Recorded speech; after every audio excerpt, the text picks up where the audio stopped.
Shalom saudaraku, salam damai sejahtera di dalam kasih Kristus. Berjumpa lagi dengan saya, Didi Duli. Kita akan belajar berapologetika bersama-sama di channel ini.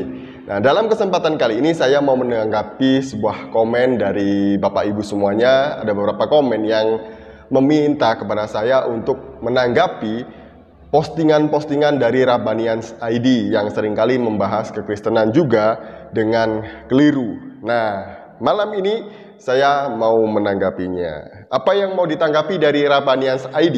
Jadi siapa ini? Bang Zulfan ini dia merangkum dari debat antara Ustadz Aristo dengan Bang Luga Tambunan. Jadi sebenarnya beliau ini hanya menyimpulkan saja ya. Nah, apa yang dia simpulkan? Mari kita melihat videonya bersama-sama. Namun gini teman-teman, sebelum saya melanjutkan, perlu teman-teman pahami terlebih dahulu mengenai disclaimer dan pola pikir dasarnya untuk menonton video ini. Maksudnya begini, di sini kita sebagai Muslim tidak menjadikan Alkitab Bible sebagai patron dan standar kebenaran, oke?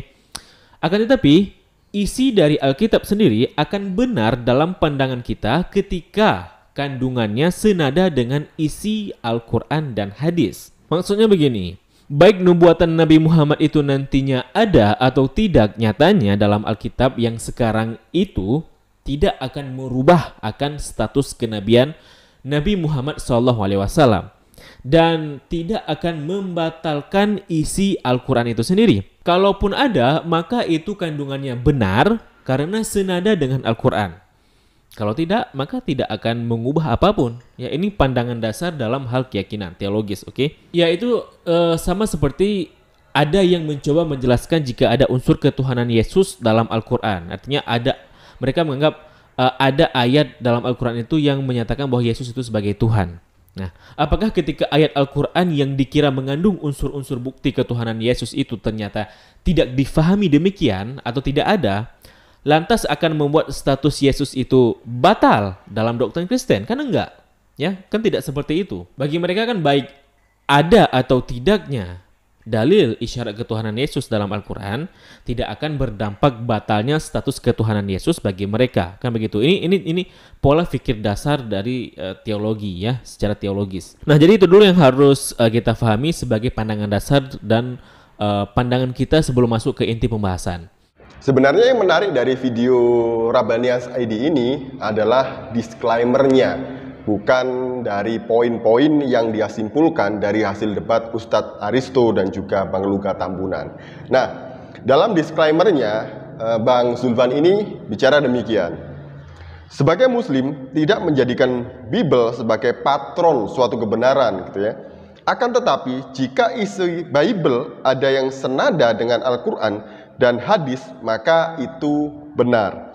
Kalau tidak, maka tidak mengubah hal apapun. Hal ini sama dengan umat Kristen yang mengklaim ketuhanan Yesus dalam Al-Quran. Jadi gini ya, ini yang dinamakan dengan standar ganda. Jadi biasalah kalau saudara-saudara kita Muslim itu selalu menerapkan standar ganda di dalam disclaimer mereka ataupun di dalam tuduhan mereka terhadap Alkitab maupun iman Kristen. Nah, salah satunya adalah seperti ini ya. Kalau itu mendukung Islam, maka itu benar, boleh dijadikan suatu kebenaran. Kalau itu nggak mendukung Islam, maka semuanya itu palsu. Jadi agak membingungkan ya, ambigu. Karena bagaimana mungkin sesuatu yang sudah dianggap salah, sesuatu yang dianggap palsu, masih ada kebenaran di dalamnya. Jadi seperti itu. Kalau menurut saya, sudahlah. Kalau memang kalian menganggap Alkitab sudah palsu atau dipalsukan oleh orang Kristen, nggak usahlah kalian mencari referensi dari Alkitab. Nah, kalau memang kalian adalah yakin gitu, kalau agama kalian ini benar gitu ya nggak usah mencari referensi atau pengakuan dari kitab suci lain, cukup Quran dan hadis saja. Dan itu sudah lebih dari cukup menurut saya kalau membuktikan suatu kebenaran gitu ya. Nah, kemudian dalam debatnya itu Ustadz Aristo mengajukan 3 ayat sebagai bukti bahwa ada nubuatan Muhammad di dalam Alkitab. Nah, ini bukan hal yang baru sebenarnya kalau ditujukan kepada Alkitab bahwa ada nubuatan Muhammad di dalam Alkitab. Sudah lama jauh sekali lah itu sudah dilakukan gitu ya. Nah, ayatnya sesuai dengan yang ada di video. Tadi tidak saya cantumkan semuanya karena sangat panjang ya. Tapi saya kutip ayat-ayatnya saja. Nanti saya cantumkan juga linknya Bang Zulfan atau Rabbanians ID ini. Yang pertama adalah klaim nubuatan Muhammad ada di dalam Ulangan 18 ayat 17 sampai 19. Nah, ini sudah sering kali mereka mengklaim bahwa Ulangan ayat 18, 17 sampai 19 ini adalah nubuatan untuk Muhammad. Konon Muhammad itu dikatakan nabi yang akan datang yang seperti Musa karena yang pertama Musa ini poligami. Nah, Muhammad juga poligami. Jadi sama lah ya yang kedua. Yang kedua, Muhammad dilahirkan dari seorang ibu dari hasil biologis. Sama dengan Muhammad. Jadi hanya karena itu maka nubuatan dalam Ulangan 18 ayat 17 sampai 19 itu ditujukan kepada Muhammad menurut mereka. Padahal kalau kita baca baik-baik di ayat ini gitu ya, nabi yang sama seperti Musa yang akan datang dari antara bangsamu. Sebenarnya sudah jelas di situ ya, ayat ini berbicara tentang apa? Ini adalah berbicara mengenai nabi yang akan datang yang seperti Musa, yang datang dari tengah-tengah kaum mereka sendiri. Nah, kalau dari tengah-tengah kaum mereka berarti kan orang Israel, bukan orang Arab. Ya lucu, nggak ada sangkut pautnya antara orang Israel dengan orang Arab, nggak nyambung gitu loh. Jaka sembung bawa golok, jadi seperti itu ya. Dan kemudian nggak mungkin juga orang Israel punya nabi dari Arab, nggak ada dalam sejarahnya gitu loh Om.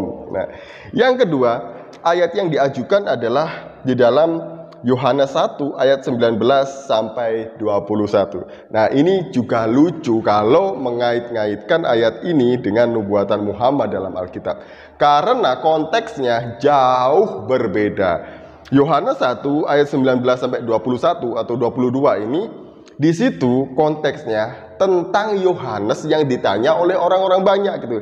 Kamu itu siapa? Apakah kamu Mesias? Apakah kamu Elia atau nabi yang dinubuatkan, nabi yang akan datang itu? Nah, menurut mereka ayat ini sebenarnya masih ada kaitan dengan Ulangan 18 ayat 17 sampai 19. Kan lucu ya, nyambungnya di mana sebenarnya? Padahal sudah sangat jelas ayat ini tokoh utamanya adalah Yohanes. Nah, orang-orang ini bertanya kepada Yohanes, kamu itu siapa? Kamu Mesias kah? Kamu Elia kah? Atau kamu nabi yang akan datang itu? Gitu. Dan Yohanes jawab, enggak, aku bukan mereka. Aku hanya diutus untuk menyampaikan kabar kepada banyak orang gitu ya, bahwa Mesias akan datang. Jadi Yohanes tugasnya hanya mempersiapkan jalan bagi Mesias. Jadi itu ayatnya seharusnya begitu. Yang ketiga adalah Ulangan 33 ayat 2. Nah, menurut mereka yang dari Paran itu adalah dari tanah Arab dan itu menunjuk kepada Muhammad juga.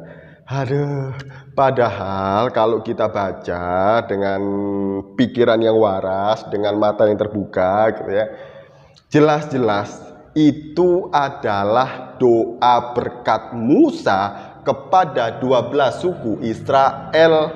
Di ayat yang kedua itu sudah tertulis dengan sangat jelas Tuhan, ada kata Tuhan di situ. Jadi sebenarnya ayat ini berbicara tentang Tuhan yang akan datang dan Dia yang akan memberkati suku-suku Israel ini. Maka baca dari ayat 1 sampai selesai supaya kita tahu teks dan konteks maksud ayat ini berbicara tentang apa. Nah, kita kalau ditanya, kalian ini kok ngelak ya padahal ada nubuatan tentang Muhammad di dalam Alkitab? Nggak ada.